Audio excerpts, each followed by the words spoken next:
ये कहानी है सिंहासन बत्तीसी की 15वीं पुतली सुंदरवती की कहानी।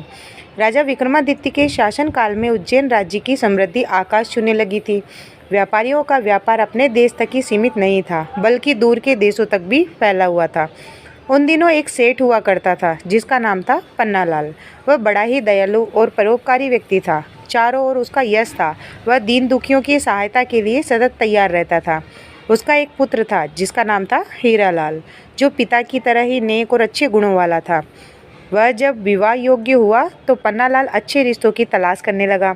एक दिन एक ब्राह्मण ने उसे बताया कि समुद्र पार एक नामी व्यापारी है जिसकी कन्या बहुत ही सुशील और गुणवती है। पन्नालाल ने फौरन उसे आने जाने का खर्च देकर कन्या पक्ष वालों के यहाँ रिश्ता पक्का करने के लिए भेज दिया।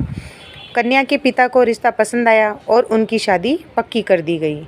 विवाह का दिन जब समीप आने लगा तो मूसलाधार बारिश होने लगी। नदी नाले जल से भर गए और द्वीप तक पहुंचने का मार्ग अवरुद्ध हो गया। बहुत लंबा मार्ग था, मगर उसके विवाह की तिथि तक पहुंचना असंभव था। सेठ पन्नालाल के लिए यह बिल्कुल अप्रत्याशित हुआ। इस स्थिति के लिए वह तैयार नहीं था, इसलिए बेचैन हो गया। उसने सोचा कि शादी की सारी तैयारी कन्या पक्ष वाले कर लेंगे और किसी कारण बारात नहीं पहुंची तो उनको ताने सुनने पड़ेंगे और जग हंसाई होगी। जब कोई हल नहीं सूझा तो विवाह तय कराने वाले ब्राह्मण ने सुझाव दिया कि वह अपनी समस्या राजा विक्रमादित्य के समक्ष रखें। उनके अस्तबल में पवन वेग से उड़ने वाला एक रथ था और उसमें प्रयुक्त होने वाले घोड़े थे।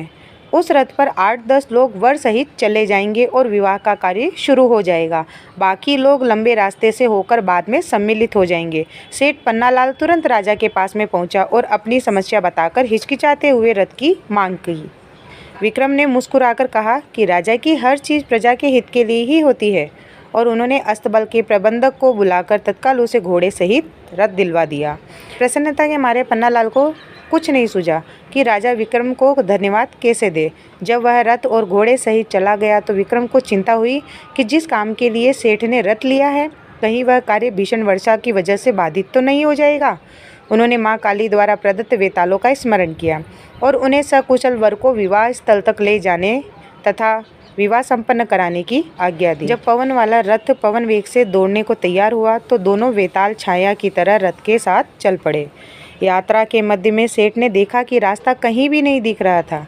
चारों ओर पानी ही पानी है, तो उसकी चिंता बहुत बढ़ गई। उसे सूझ ही नहीं रहा था कि क्या किया जाए। तभी एक अविश्वसनीय घटना घटी। घोड़ों सहित रथ जमीन के ऊपर उड़ने लगा। रथ जल के ऊपर ही उड़ता रहा, निश्चित दिशा में बढ़ता रहा। दरअसल बेतालों ने उसे थाम रखा था और विवाह स्थल की ओर उड़े जा रहे थे। निश्चित मुहूर्त में सेठ के पुत्र का विवाह संपन्न हो गया। कन्या को साथ लेकर जब सेठ पन्नालाल उज्जैन लौटा तो घर के बदले सीधा राज दरबार गया और राजा विक्रमादित्य ने वर वधू को आशीर्वाद दिया। सेठ पन्नालाल घोड़े और रथ की प्रशंसा में ही खोए हुए थे। राजा विक्रमादित्य उसका आशय समझ गए और उन्होंने अश्व तथा रथ उन्हें उपहार स्वरूप भेंट कर दिया।